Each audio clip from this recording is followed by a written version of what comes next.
Thank you so much for joining us here at KEXP, where the music matters. I'm Cheryl Waters, and down here in the KEXP studios with another wonderful band. All these great performances supported by you, our fabulous listeners. You can find out more about KEXP at kexp.org. And I'm so happy to have Sobs with us. Welcome. Hi. So fun to have you here. We're so excited about your new record, Air Guitar, and to hear you performing live today. We'll catch up after the session, but let's hear some live music. It's Sobs live on KEXP.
You're listening to Sobs here on KEXP, where the music matters, that song from their newest album, Air Guitar. And there are a ton of you here today. Celine, you want to give a quick little introduction for our listeners of who's here? Yeah, so hi, we're Sobs. We are a band from Singapore. So this is Sean on the drums. We have Bo over here on the bass. We have Jarrett over here on the guitars. Sophie on the keys. And our other guitarist is Raph. Yeah. Well, it's wonderful to meet you. Jared, of course, is no stranger to the KEXP airwaves. And we're so happy to have you here today. And Sobs, again, a new album called Air Guitar came out in October on Top Shelf Records.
You're listening to Sobs live on KEXP in Seattle for the Freakout Fest, and so happy they've made time to stop by KEXP and share some songs with us live. That last one from their 2018 album, Telltale Signs.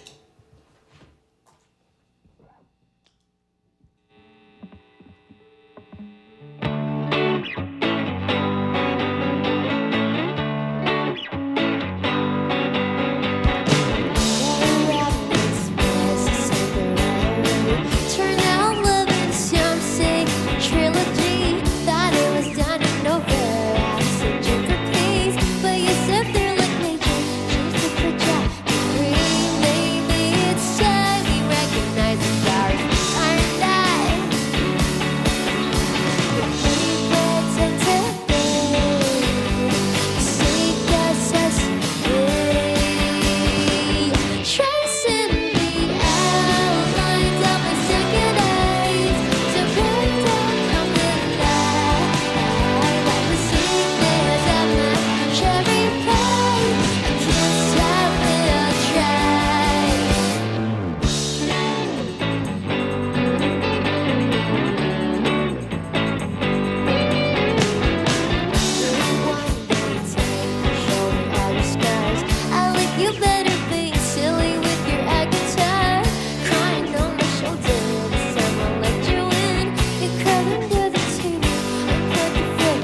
We're live in the KEXP studios with Sobs.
That was Sobs live here in the KEXP studios. Thank you so much. It's so fun to hear you performing the songs from air guitar live.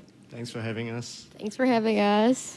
When I listen to air guitar and when I read interviews with the band, one of the main things that stands out is that Sobs are dedicated to pop music. And I know that you love other styles of music as well, but what about pop music makes you want to showcase it in this band? And what do you love about it? I guess like from before when I was even a musician or viewed music as a musician, I've always been drawn to like pop music. So naturally it comes through. Yeah, and yeah, I think same for the rest of the band in some ways. I guess like no matter what kind of music you listen to, like electronic, rock, whatever, I think our favorite music all has a certain pop element to it. Like, yeah. Just like catchy just stuff. Like catchy you know? stuff, Just yeah. like catchy stuff. Well, your last record, Telltale Signs, which you played a song from today, came out in 2018, and then Air Guitar came out at the end of 2022. So you had a lot of space in between to really think about what you wanted your next record to sound like. And what did you learn in those years in between that you put into this new record? I think definitely the pandemic put a lot into perspective, like not being able to play shows, kind of closing ourselves in and figuring things out as a band, and also like within the flow of the album, the theme of the album, how things sound sonically. So it was this distance that gave us the time to kind of push the album out in the way that we wanted to. And do you produce the album yourselves as well? Yeah, we all like pretty much self-produce everything. Yeah. We only record drums in a real studio, but everything else we do it at home, in our bedrooms, at our friends' place, things like that. Yeah. Celine, you have a solo project called Cayenne, and you've talked about how creating music for that has taught you a lot about songwriting and maybe even made you feel more confident as a songwriter. What has that brought to this band? Because you do both of them at the same time. I guess like before Cayenne, I've always just seen myself as Sobs, so I don't really know who I was outside of Sobs. And Cayenne was like my outlet to figure out my own sound. And now it's like finding a way to bridge the both sounds together in both projects. Do you feel like the songs come easier? Like Sobs? Well, maybe as a result of working on stuff by yourself, did they come easier for Sobs? I feel like it's always, I don't know, it is like ups and downs, but generally when I write with Jared, it always like flows really well because they're super like in sync when you write. Yeah. You talked about not being able to play shows for a couple years like everyone, and you started, was it about 5 years ago as a band? Six. 5 or 6 years. Yeah, 2017. It sounds like you generated a big audience online, and for a long time, that's how you were able to interact with your fans, and then eventually you were able to start playing live shows. What was it like being face-to-face with your fans after so long and having such a big audience online? Yeah, I think it's the coolest thing. We're from Singapore. We're very far away from everyone in the US, and this has been like a really long time coming, and it's been something we've looked forward to for a long time. And even in like the starting days of the band, like we were very inspired by American indie rock, right? 6 years ago, and it's just very surreal to see it all come true now. And ultimately, it's just great to see everyone face to face finally too. You've toured quite a bit around Southeast Asia. What is the local music scene like for you in Singapore? We obviously are fans of Subsonic Eye that Jared featured on KEXP and that we play a lot. But are there a lot of bands, and is it easy to play shows? Go for it, Jared. Lately there haven't been many venues to play shows, many smaller venues like 100, 200 cap. So it's kind of harder to play to like just our community, I guess. But all of us are always making music. We have friends that are in really good bands like Sophie over here and Bo. Sophie sings for a band called Blush. He's in a band called Cosmic Child, and Sean has played music like forever in like many legendary bands that to me like some of my favorite bands. Yeah. Anything to add? All around great music scene in Singapore and Southeast Asia, and coming to the US definitely made me appreciate everything that we've got to see on tour a lot more. It really feels like you support one another, that there are bands that came before you that support you, and that you're also paying it forward to bands. I love to see that. Yeah, and speaking of like Southeast Asia, like lots of great bands in Indonesia, Philippines, and yeah. Yeah, or even like the rest of Asia, like Say Sumi on my shirt here right now. And Bo over there, Harugram Zaboy from Bangkok. Yeah. Great stuff. Well, we'd love Say Sumi, and we're going to have to steal all your T-shirts and discover some new bands because we definitely love to pick your brains for more great music from Southeast Asia. Thank you so much for coming in. It is such a pleasure. Air Guitar is the latest album from Sobs out on Top Shelf Records, and we want to thank them for this incredible session today and thank all of our listeners, people who are watching these sessions. You make them possible. We are a community-supported nonprofit radio station, and you can make a donation anytime at kexp.org to make sure that we continue to discover and feature great live sessions like this one today. Once again, a big thank you to Sobs. It's great to have you here. Thank you. Thank you. You're listening to KEXP Seattle.